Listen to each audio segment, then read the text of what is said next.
Australia possesses extraordinary natural wealth buried beneath its vast landscapes. Minerals and energy resources that rank among the world's largest reserves promise national prosperity. Yet, a troubling paradox lies at the heart of this abundance. While enormous fortunes are extracted from Australian soil, questions linger about who truly benefits and at what cost. How is it that multinational corporations, digging up resources that belong notionally to the Australian people, often seem to navigate a system that grants them exceptional advantages, favourable laws, minimal taxes, and significant political influence? This isn't merely about the complexities of global markets or the challenges of resource extraction. It points toward a deeper, systemic issue within Australia's political economy. In this nation, the mining industry wields a level of power that extends far beyond the mine site. It reaches into the halls of parliament, influences the decisions made in government departments, shapes media narratives, and ultimately impacts the distribution of national wealth. These companies often operate less like typical participants in the economy and more like an embedded, influential force helping to write their own operating rules. The book A Game of Mates by economists Cameron Murray and Paul Freitas provides a compelling framework for analysing how such systems operate. They describe a game where networks of insiders trade favours and manipulate rules, often legally, to channel wealth toward themselves, leaving the broader public worse off. While Game of Mates examines various sectors, the Australian mining industry serves as a stark, high-stakes case study of these principles in action. This doco explores how the connected elite execute this complex game, securing immense advantages, leaving the average citizen to question where the benefits of Australia's great resource bounty truly lie. To comprehend how the mining industry achieves its privileged position, it's essential to understand the core mechanics of influence described in frameworks like the Game of Mates. This isn't usually about straightforward bribery. It's a more nuanced interplay of discretionary power, networks, personnel movement, and narrative control. 4 elements consistently appear. The first is the concept of grey gifts. These are valuable benefits conferred by government decision-makers using their legal discretion. Examples include awarding exploration licenses without competitive tender, granting specific exemptions from environmental regulations, fast-tracking project approvals, or providing taxpayer-funded infrastructure tailored to a company's needs. These gifts can be worth millions or billions to the recipient, yet they often cost the politician nothing personally and attract little public scrutiny, with the ultimate cost borne by the public purse or the environment. They represent the essential currency exchanged within the system. However, these gifts aren't usually given directly back to the decision maker. This leads to the second element, the network of mates. Insiders form formal, reciprocal alliances spanning politics, bureaucracy, and industry. A favour granted today creates an expectation of a return favour in the future, maybe a lucrative board position after politics, or support for another mate's project. This intricate web of mutual obligation allows benefits to be distributed discreetly among the group, making direct quid pro quo difficult to prove. The book highlights that these networks are often economically destructive, willing to impose significant costs on the wider community to secure smaller advantages for the group. The third element facilitating this network is the revolving door. This refers to the constant flow of individuals between senior roles in the government, particularly in departments concerned with regulating industries and high-paying jobs within those same industries. Someone might spend years developing resource policy inside government and then leave to advise mining companies on how to navigate that policy.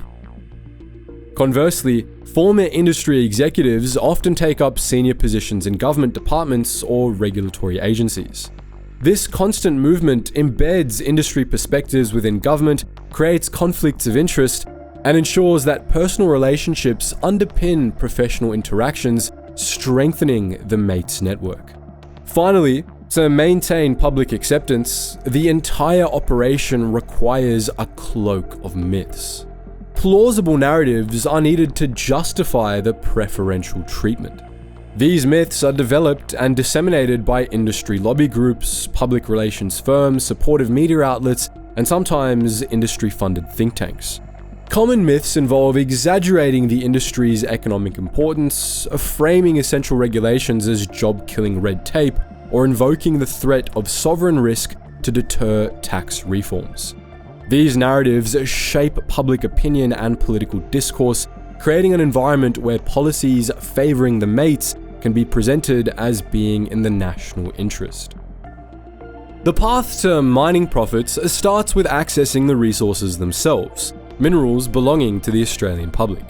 Granting exploration permits and mining leases is the first crucial point where valuable grey gifts can be dealt. Although processes differ, significant government discretion, often exercised away from public view, is common. Ideally, these multi-billion-dollar rights would be allocated via transparent, competitive auctions, ensuring maximum public return.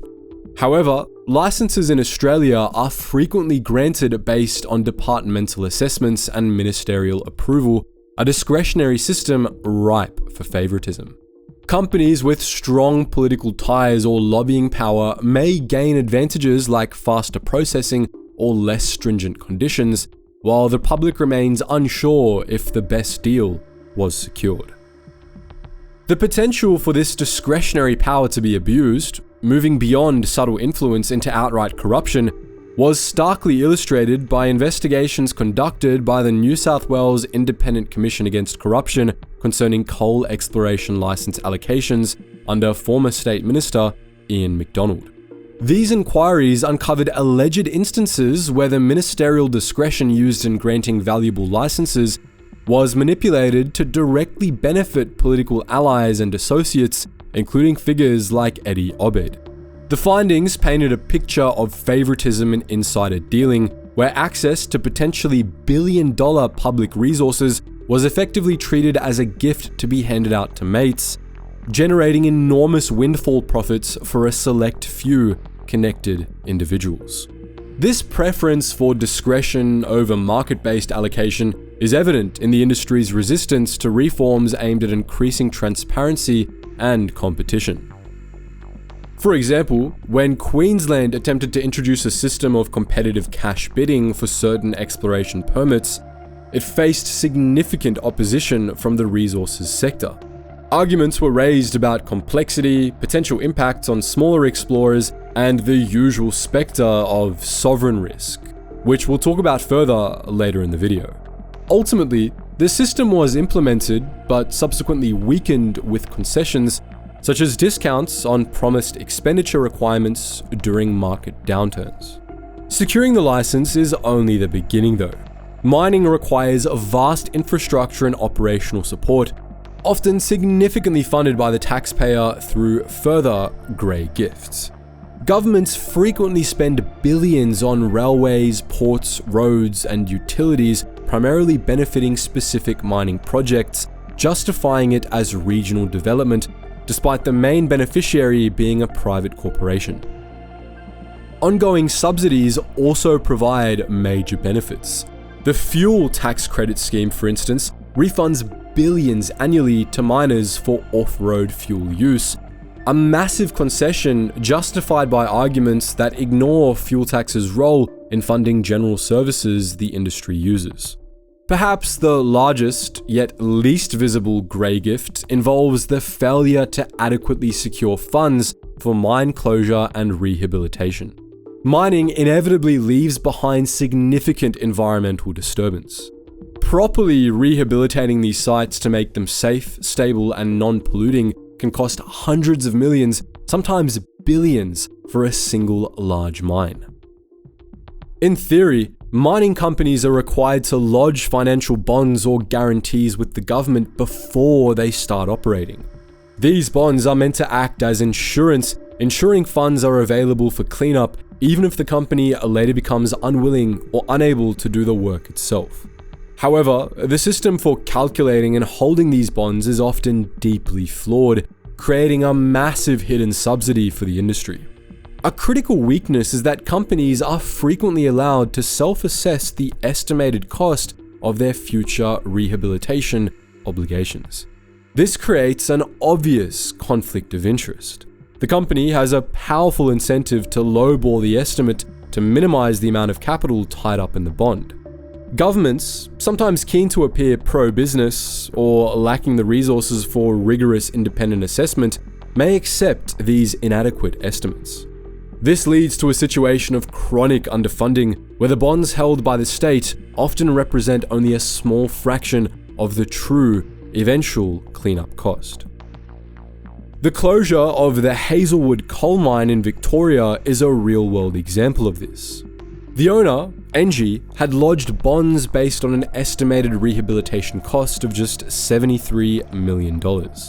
However, upon announcing the closure, the company itself admitted the actual cost would likely be closer to $743 million.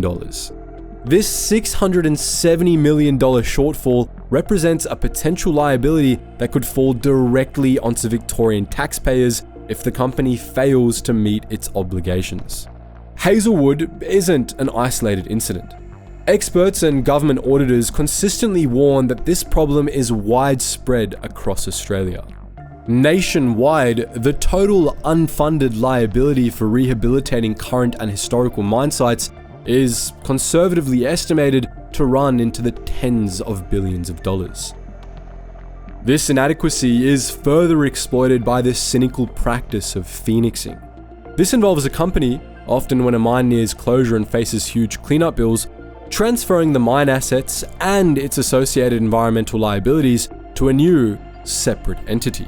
The original company effectively isolates itself from the liability by selling the problematic mine, sometimes for a nominal $1 sum, to this new, assetless entity.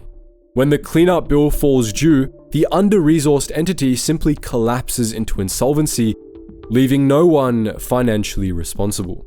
Securing favorable deals year after year relies heavily on the revolving door, the constant flow of personnel between senior government positions and lucrative roles within the mining industry and its associated lobby groups. This systemic movement ensures individuals with inside knowledge, personal connections, and an understanding of government processes are embedded on both sides, blurring the lines between regulator and regulated and facilitating the exchange of favors within the mates network. High-profile examples are a clear illustration of this. Former Labour Resources Minister Martin Ferguson moved to chair the oil and gas lobby APIA's advisory board post-politics, while former National Party leader Mark Vaile became chairman of Whitehaven Coal. This flow extends deep into the bureaucracy, with senior public servants involved in resource approvals frequently reappearing in industry roles, transferring invaluable regulatory insight. Mining lobby groups, staffed by numerous former political advisors and public servants from both major parties, leverage these connections expertly. The expectation of future industry roles can subtly influence decisions made while in public office. A dynamic revealed when Tony Abbott publicly encouraged the sector to reward outgoing Minister Ian Macfarlane, who was subsequently appointed CEO of the Queensland Resources Council.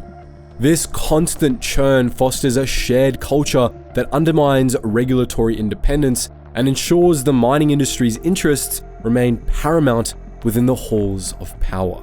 Despite cheap resource access and public subsidies, many large mining companies contribute surprisingly little corporate tax. ATO data reveals numerous major mining and energy firms legally pay zero corporate tax in Australia some years, despite billions in revenue. This occurs through exploiting loopholes in a complex international tax system, often defended by the mates network. The main tactic is transfer pricing, or profit shifting. Australian subsidiaries sell resources internally to related companies in low-tax hubs at artificially low prices, minimizing taxable profit here. The overseas entity then sells at market price, booking the profit in the tax haven. BHP's Singapore hub allegedly shifted billions this way, and Glencore faces similar scrutiny globally. Another method is thin capitalization, loading the Australian arm with excessive internal debt owed to overseas entities. Large interest payments flow offshore, claimed as tax deductions in Australia, effectively stripping profits out before tax. These international strategies are paired with domestic tax rules favouring capital and wealth. Concessions for capital expenditure and exploration further reduce taxable income. Game of Mates also highlights loopholes benefiting wealthy owners. Family trusts, the 50% capital gains discount, and no inheritance tax disproportionately aid those playing the game. Game of Mates estimates the combined annual cost of multinational tax avoidance and these domestic loopholes could reach up to $67 billion. This shortfall forces ordinary Australians to pay more. The book estimates the average worker pays 23% extra federal tax as a consequence. The system ensures that avoiding tax is often more profitable than contributing. Securing billions in grey gifts and keeping the revolving door spinning requires more than just backroom deals though. It demands careful management of public perception. The mining industry, keenly aware of its environmental and social impacts, invests enormous sums in public relations, lobbying and strategic communications, with an objective to construct and maintain a favourable narrative that highlights the sector's benefits, downplays its costs, and ultimately ensures continued public and political acceptance. Critics, like the authors of Game of Mates, term this a cloak of myths. The absolute cornerstone of this narrative is the relentlessly promoted idea that mining forms the irreplaceable backbone of the entire Australian economy. Through slick advertising campaigns saturating our screens, high-profile sponsorships, carefully commissioned economic reports, and constant reinforcement by political allies, this message becomes deeply ingrained. It aims to equate the industry's financial success directly with national prosperity, making any significant criticism seem like an attack on Australia's well-being. This often overshadows critical details noted in the Game of Mates, like direct employment being comparatively small relative to the sector's capital intensity, and the high degree of foreign ownership, which means that a vast proportion of these profits generated from Australian resources don't actually stay in Australia. The myth encourages the average Australian to feel a sense of ownership over an industry whose profits largely flow elsewhere. Other strategic narratives also support this central economic pillar, such as the practice critics label greenwashing. This involves loudly publicizing relatively minor investments in things like renewable energy, rehabilitation efforts, or speculative clean technologies, while the core business often remains focused on expanding fossil fuel extraction. The intent is to project an image of environmental responsibility that can blunt criticism. Similarly, whenever tougher regulations or fairer taxation schemes are proposed, the industry raises the alarm about so-called sovereign risk. This potent phrase implies that any unfavourable policy change makes Australia seem unstable, threatening to scare off vital foreign investment and cost jobs. Critics, however, often see this as a powerful lobbying tactic, a veiled threat used to intimidate governments into maintaining the advantageous status quo, arguing that companies invest based on resource availability and long-term profitability, not just minimal regulation. These carefully managed narratives work together to frame the industry's interests as synonymous with the national interest, effectively marginalizing alternative viewpoints. Digging resources out of the ground on a massive scale inevitably leaves a big environmental mark. For Australia, the constant balancing act is how to get the economic benefits without permanently damaging our unique ecosystems, draining our precious water, or disrespecting cultural heritage. Getting this right demands strong rules and real commitment from companies. But when the push for extraction, sometimes driven by those insider deals or weak oversight, outweighs environmental care, the consequences hit hard, often leaving future generations to clean up the mess. Juukan Gorge became a painful symbol of this imbalance. Blowing up those 46,000-year-old rock shelters might have been legal under the rules at the time, but it showed the world that profound cultural heritage could be sacrificed when it stood in the way of mining profits. The outcry wasn't just about one company. It exposed deep flaws in laws and corporate thinking, a failure to properly value what could be lost forever. Beyond headlines like Juukan Gorge, the daily environmental footprint of mining presents huge, ongoing challenges. Operations require clearing vast areas that hit biodiversity hard and demand effective, expensive, long-term rehabilitation. Getting that rehabilitation right is tough, technically complex, and needs serious money set aside up front, money that isn't always adequate. Then there's the mine waste, the billions of tons of tailings and leftover rock. If not managed perfectly, it can lead to toxic legacies like acid mine draining or heavy metal contamination, poisoning land and water for centuries.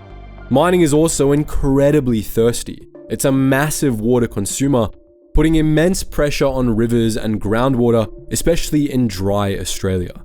This inevitably creates conflict with farmers, towns, and the environment itself. Securing water access is a major challenge, and when mining companies get preferential treatment, it can make water scarcity even worse for everyone else. Mining is woven into Australia's fabric, whether you like it or not. Its economy, its landscape, its identity. It undoubtedly generates wealth and employment.